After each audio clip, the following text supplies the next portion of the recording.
बिलावल भुट्टो जरदारी ने शहबाज शरीफ को हाँ कर दी। बजट मंजूरी में ताउन की यकीन दहानी करा दी। वजीर आजम शहबाज शरीफ और पीपल्स पार्टी के चेयरमैन बिलावल भुट्टो जरदारी की वजीर आजम हाउस में मुलाकात। अंदर की खबर देने वालों के मुताबिक मुलाकात में पीपल्स पार्टी की वफाकी काबीना में शमूलियत और पंजाब में पावर शेयरिंग पर भी बातचीत की गई। पीपल्स पार्टी बजट में मुशावरत न करने पर मुस्लिम लीग नून की हुकूमत से नाराज थी। 12 जून को बजट इजलास में बिलावल ने शिरकत नहीं की थी। पीपल्स पार्टी के चंद अरकान ही अलामती तौर पर ऐवान में आए थे। मुलाकात में बिलावल भुट्टो ने वजीर आजम को अपने तहफ़्फ़ुज़ात से आगाह कर दिया।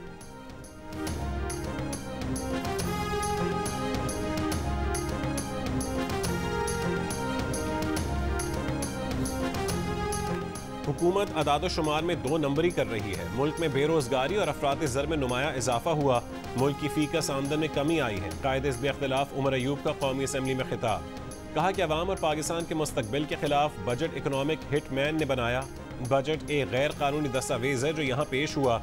बजट जब पेश होता है तो फाइनेंस बिल समेत तमाम दस्तावेज यहाँ पेश करना होती हैं। ऐवान में वो दस्तावेज आई ही नहीं, सिर्फ वजीर खजाना की तकरीर थी।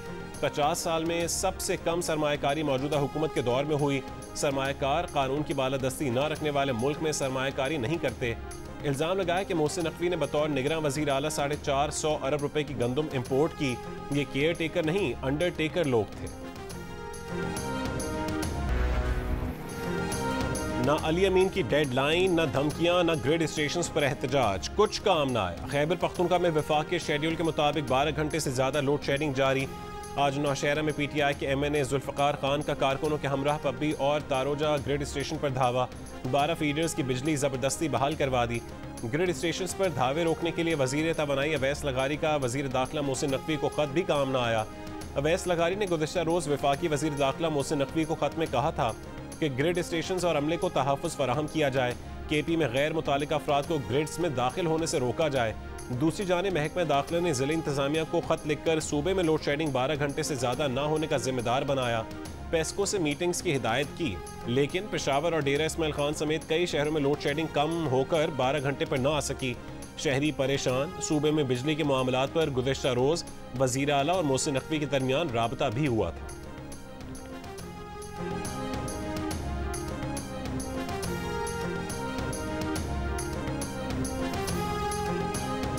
अगर किसी स्टेशन पे चढ़ाई करने से और वहाँ पर प्रेस टॉक करने से या टिकटॉक बनाने से मसला हल हो सकता है, तो अब मैं जितने भी खानगिरी स्टेशन है यहाँ से लेके पेशावर तक और चतरा तक जाने को तैयार हूँ। ये जो तीनों डिस्कोज हैं ये सूबाई हुकूमत को वफाकी हुकूमत दे दे। ये खुद जब मर्जी है बटन ऑन करें, जब मर्जी है बटन ऑफ करें, बिल भी वसूल करें। अगर ग्रिड स्टेशन पर चढ़ाई करने से और वहां टिकटॉक बनाने से मसला हल हो सकता है तो वो सूबे के हर ग्रिड स्टेशन पर जाने के लिए तैयार हैं। गवर्नर खैबर पख्तूनख्वा फैसल करीम कुंडी की अली अमीन पर तनकीद। बोले मसले का सबसे आसान तरीका है कि सूबे के 3 बिजली तकसीम कार इदारे पेस्को, टेस्को और हज़ारा इलेक्ट्रिक सूबाई हुकूमत को दे दिए जाएं। ये खुद बटन ऑन करें, खुद ऑफ करें और फिर बिल भी खुद ही वसूल करें। ये भी कहा कि सबको पता है गंदम की खरीदारी पर करप्शन में कौन मुलव्विस है और किसने शामी रोड पर बंगले बनाए।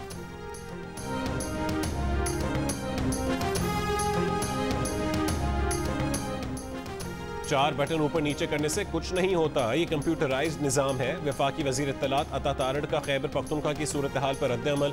कहा कि बिजली चोरी या लाइन लॉसेस का मामला हो तो उसे रोकने के लिए ताउन करना होगा। मामलात मफाहमत से आगे बढ़ते हैं। ये जो सिलसिला चल निकला है कि हम कतन उसका जवाब इस तरह नहीं देना चाहते। अवाम को सहूलत देने से मुतालिक हमें एक पेज पर होना चाहिए। आने वाले दिनों में पाकिस्तानी मईशत के लिए अच्छी खबरें हैं। चीन का आला सतह का वफ्द आज पाकिस्तान पहुँच रहा है।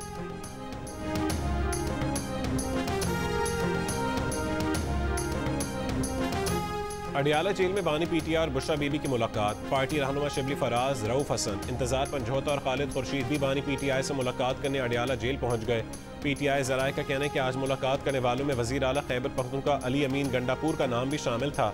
जेल हुकाम ने अली अमीन गंडापुर की मुलाकात पर एतराज़ उठाते हुए उनकी जगह किसी और रहनुमा का नाम डालने का कहा था। अली अमीन को गुज़िश्ता कई रोज़ से मुलाकात की इजाज़त नहीं मिली।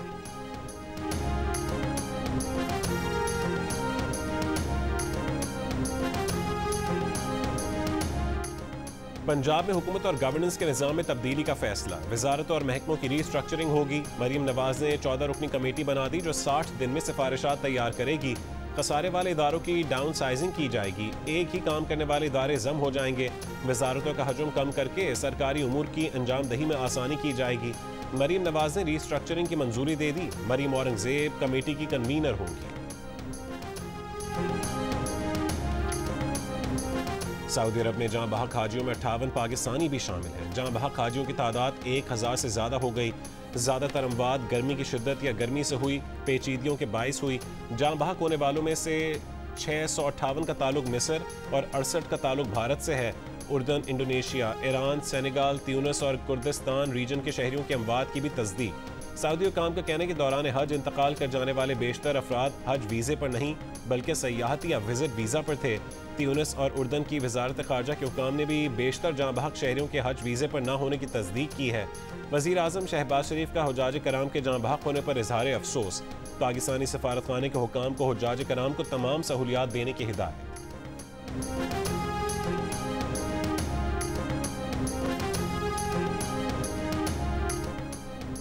पाकिस्तान का सैलाब से 30 अरब डॉलर का नुकसान हुआ। नुकसान का इजाला आइंदा बरसों में भी ना हो सकेगा। वज़ीर आज़म शहबाज शरीफ की NDMA के कौमी हंगामी सेंटर में तकरीब से खिताब। कहा कि सैलाब से सबसे ज़्यादा तबाही सिंध में आई। 100 अरब रुपये सैलाब मुतासरीन की बहाली पर खर्च किए। वज़ीर आज़म शहबाज शरीफ की NDMA को हर मुमकिन वसाइल की फरहमी की यकीन दहानी। इदारे के मौसमियाती तब्दीली से मुतालिक निज़ाम की तारीफ। कहा कि NDMA को जो आलात दरकार हैं उसके लिए सूबों से मिलकर प्लान तरतीब दें।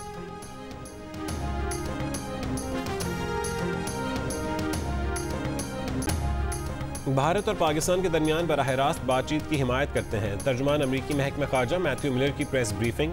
कहा कि बातचीत की रफ्तार, दायरा कार और किरदार का तयन दोनों ममालिक को करना है, अमरीका को नहीं। मैथ्यू मिलर ने कहा है कि इलाकाई सलामती को लाहक खतरात से निमटने में अमरीका और पाकिस्तान का मुश्तरका मफाद है। कहा कि पाक अमरीका अस्करी राबतों की हिमायत करते हैं।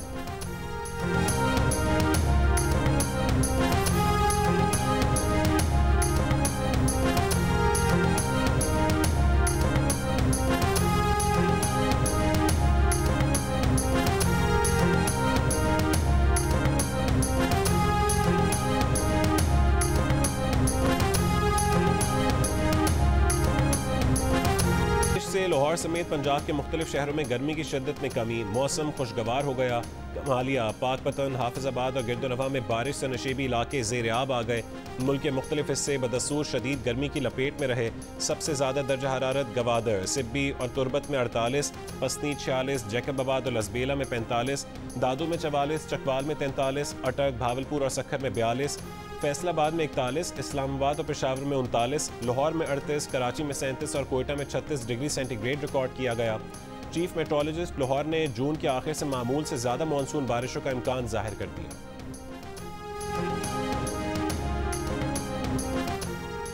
इलेक्शन ट्राइब्यूनल्स की तश्कील का फैसला मुअत्तल करने की इलेक्शन कमीशन की इस्तदा मुस्तरद। सुप्रीम कोर्ट ने लार्जर बेंच बनाने के लिए मामला 3 रुकनी कमेटी को भिजवा दिया। दौरान समाअत चीफ जस्टिस पाकिस्तान ने इलेक्शन कमीशन के वकील से मुकालमे में कहा कि जब पार्लियामेंट ने कानून बना दिया तो ऑर्डिनेंस पार्लियामेंट की तौहीन है। ऑर्डिनेंस जारी करने की वजूहात नहीं बताई गई।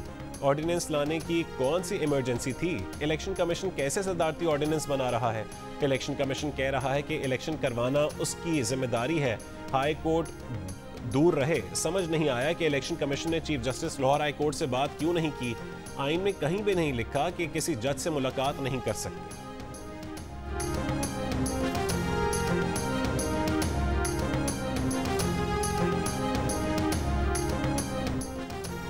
टेलीकॉम कंपनीज की सेनेट की क़यामा कमेटी खजाना में दुहाई। टेलीकॉम कंपनियों के नुमाइंदों ने बताया कि अगर वो सिमें बंद करने में नाकाम हो तो उन्हें 10 से 20 करोड़ रुपए जुर्माना किया जा सकता है।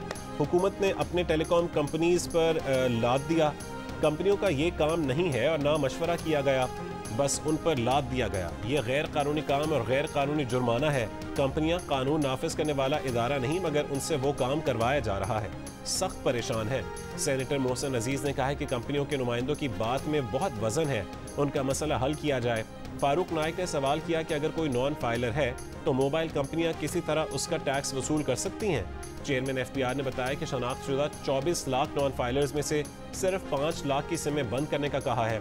उसकी मंजूरी पार्लियामेंट ने 2022 के फाइनेंस बिल में दी। मोबाइल कंपनियों को 15 दिन के अंदर इन अहकामात पर अमल दरामद करना होगा।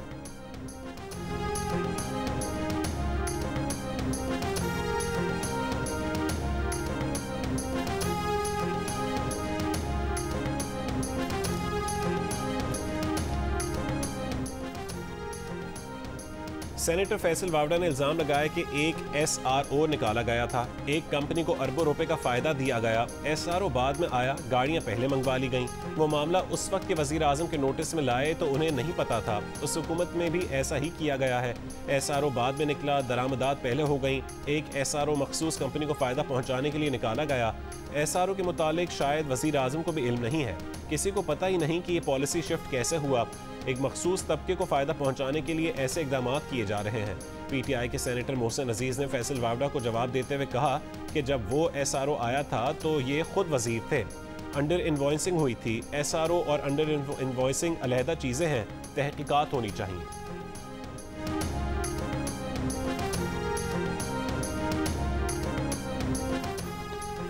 कराची में डाकू आज़ाद, अवाम बेबस, इंतजामिया खामोश। फेडरल बी एरिया में गाड़ी पर मोटरसाइकिल सवार डकैतों की फायरिंग। कार सवार ने गाड़ी मुल्ज़मान पर चढ़ा दी, मुल्ज़मान मोटरसाइकिल से गिरे, फिर उठकर गोलियां चला दी। कार से रकम का बैग निकालकर पैदल ही फरार हो गए।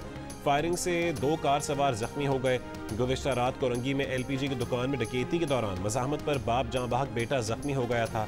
जख्मी शहरी ने डाकुओं का पिस्तौल छीन कर फायरिंग की।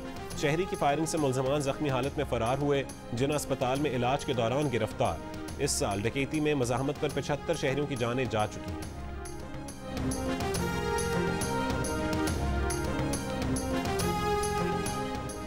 कराची में जराइम पर काबू पाने के लिए मजीद इकदाम करना होंगे। पुलिस कच्चे और कराची में होने वाले जराइम पर काबू पाने में कामयाब होगी। वज़ीर आला सिंध मुराद अली शाह की यकीन दहानी। सेंट्रल पुलिस ऑफिस में तकरीब से खिताब करते हुए कहा कि जाली नंबर प्लेट लगाने वालों को पकड़ेंगे, उनके खिलाफ कार्रवाई होगी। सरकारी अफसरान भी अपनी निजी गाड़ियों पर सरकारी नंबर प्लेट लगाते हैं। वज़ीर आला सिंध ने कहा कि 2 दिन पहले घोटकी में 2 डाकुओं को जहन्नुम वासिल किया है। अमन व अमान बरकरार रखना हुकूमत की तरजीह है। एग्जीक्यूटिव डायरेक्टर पायलट करामत अली 78 साल की उम्र में कराची में इंतकाल कर गए। उनकी नमाज जनाजा बाद नमाज मगरिब इमाम बारगाह शोहदाए करबला अंचोली में अदा की गई। करामत अली अलालत के बायस निजी अस्पताल में जेर इलाज थे। करामत अली पाकिस्तान में मजदूर और अमन की तहरीकों का हिस्सा रहे। इन तहरीकों को इलाकाई और आलमी सतह पर उजागर करने में कलीदी किरदार अदा किया। Chairman Pakistan Peoples Party Bilawal Bhutto Zardari, वज़ीर आला सिंध मुराद अली शाह और सेनेटर शहरी रहमान का करामत अली के इंतकाल पर इज़हार अफसोस। बिलावल भुट्टो ने कहा है कि करामत अली की खिदमात को कभी फरामोश नहीं किया जाएगा।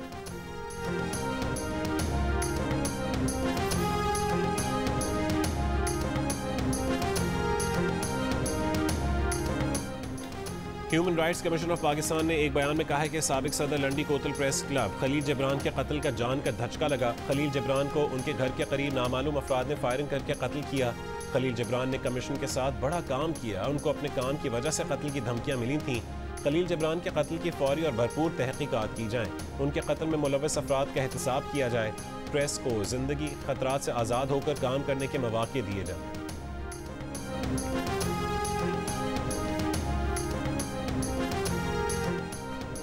इसराइली फौज के नुसायरत में घर पर बमबारी, 2 फलस्तीनी शहीद, 12 जख्मी। इसराइली फौज का टैंकों, जंगी तैयार और ड्रोन से रफा के इलाकों पर भी हमला।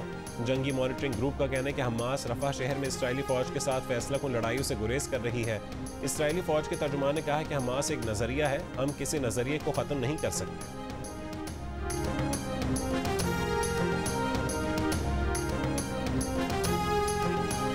दिल्ली में शदीद गर्मी से 48 घंटों में अमवात की तादाद 52 हो गई। मरने वालों में अक्सरियत बेघर और गरीब लोगों की है। भारतीय हुकाम के मुताबिक 11 से 19 जून के दौरान हीट वेव से दिल्ली में 192 बेघर अफराद हलाक हो चुके हैं। भारतीय महकमा मौसमियात के रवा महीने भी दर्जा हरारत मामूल से ज़्यादा रहने की पेशगोई। T20 वर्ल्ड कप में मायूस कुन कारकर्दगी के बाद PCB सिलेक्शन कमेटी में तब्दीली का इम्कान। वहाब रियाज का कमेटी से अलग होने का कवी इम्कान है। बाबर आजम की कप्तानी के बारे में फौरी तौर पर कोई फैसला मुतवक्की नहीं, क्योंकि पाकिस्तान टीम का नवंबर तक कोई वाइट बॉल मैच शेड्यूल नहीं। कराची की कैनवस आर्ट गैलरी में इरम ज़िया राजा के मुनफरिद फनपारों की नुमाइश जारी। इरम ज़िया राजा ने रेशम के कपड़े को कैनवस बनाकर जनूबी एशिया की मुस्लिम तहजीब की याद ताज़ा कर दी। कपड़े की मुस्लिम फन तामीर, मखतूतों और ख़त को फ़ी से दीदा ज़ेब तज़ीन व आराइश, फनकारा ने मुस्लिम फ़नून की याद को जदीद अंदाज में ज़िंदा कर दिया। डोंकी किंग बनाने वाले टिलिस्मान स्टूडियोज और जियो फिल्म्स की नई animated film my daddy my super hero का अनाउंसमेंट टीजर जियो न्यूज़ पर रिलीज के चंद घंटे बाद ही सोशल मीडिया पर छा गया। एक दिन से भी कम वक्त में इस अनाउंसमेंट टीजर ने 10 लाख से ज़्यादा व्यूज़ लेकर मकबूलियत के झंडे गाड़ दिए। Film my daddy my super hero में फहद मुस्तफ़ा मरकज़ी किरदार में है। फिल्म अगले साल 2025 में रिलीज़ की जाएगी।